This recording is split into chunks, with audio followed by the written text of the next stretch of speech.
Court and High Court judges are often criticized for taking long court vacations. In fact, what is your stand on it? The criticism that judges enjoy vacations is completely uninformed. I wish people would come and follow a day in the life of a judge across the district judiciary, the high courts, and the Supreme Court. For one thing, the work of a judge does not come to an end when we rise from the court.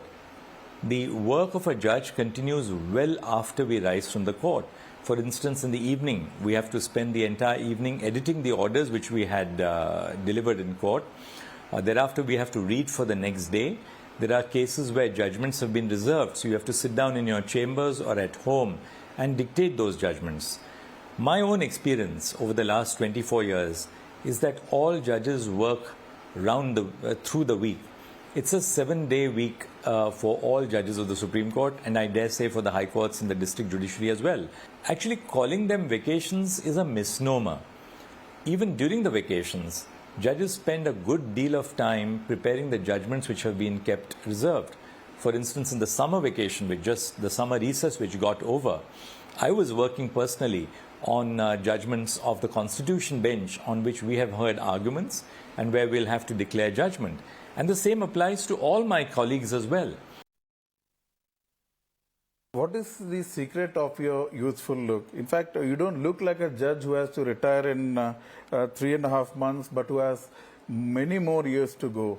Well, a little bit of discipline, a little bit of genes, and a whole lot of good luck and blessings, I think. And also supplementary questions are, how do you manage to keep this smile going, your smile going amidst all problems of the nation, including politically sensitive ones coming to court? A lot of politically sensitive cases also come to court.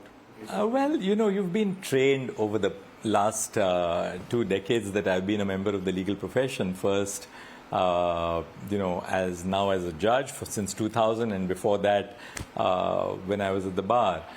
And I have followed one mantra.